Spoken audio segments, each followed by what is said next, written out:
તો જય દ્વારકાધીશ અને જય માતાજી મિત્રો, તમારું સ્વાગત છે આપણે એક ફરીથી નવા વિડીયોમાં। અને અત્યારે વાગી રહ્યા છે બપોરના 12 ને અત્યારે ગાયો બગીચામાંથી ચરી અને આવી ગઈ છે અહીંયા લીમડાના સાંયડે।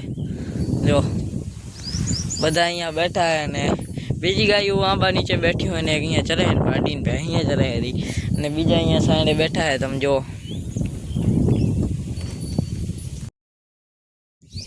તો મિત્રો અત્યારે જઈ રહ્યા છીએ આપણે ગાયોને જોવા, એટલે ગાયો ક્યાં છે અને શું કરી રહી છે ને તેને પાણી પી અને આના બગીચામાં મૂકી ગયા હતા। પહેલાં અહીંયા લીમડે બેઠ્યું હતું, પછી આપણે ગાયોને પાણી પાઈ અને ચરવા મૂકી દીધી હતી।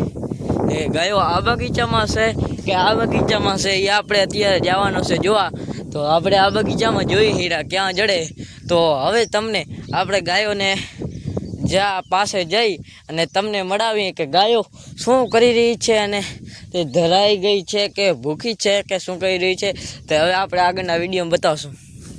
તો મિત્રો અત્યારે વાગી રહ્યા છે 3 ને આપણે ફરીથી આવી ગયા હતા આ બગીચામાં ગાયોને સંભાળવા। ઓ લીમડે બેઠી હતી અને અત્યારે આવી ગઈ છે એ બગીચામાં ચરવા।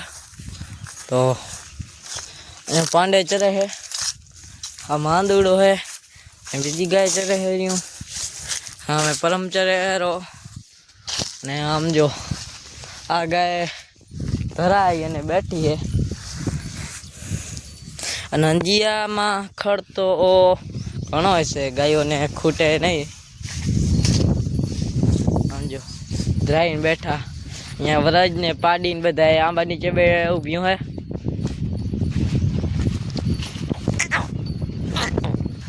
આમ જો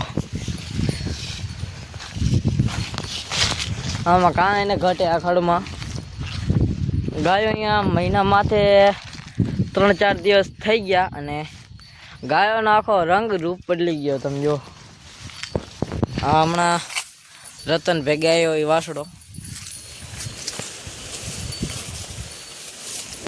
આમ જો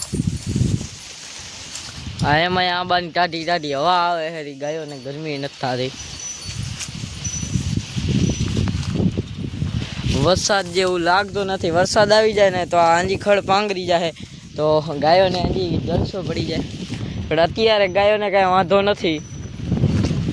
ત્યાં ગાયો ધરાઈને જ બેઠી હોય અને અહીંયા ઊભા હોય અને બીજા છે એ બીજા ખેતરમાં છે, બીજા અહીંયા ચરે હેરા જુઓ।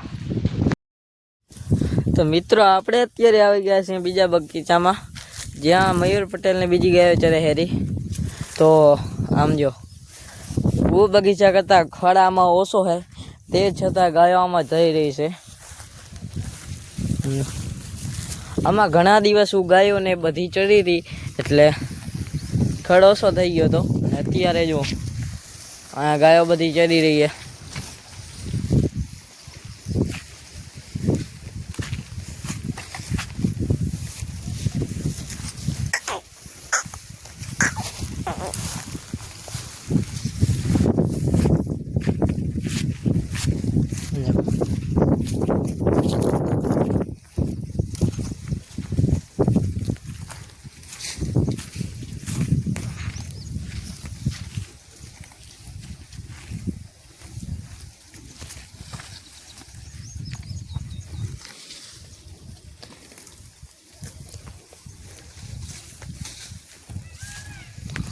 તો હવે આપણે જાઉં ઘરે અને આ ગાયો અહીંયા ચરશે રહ્યું।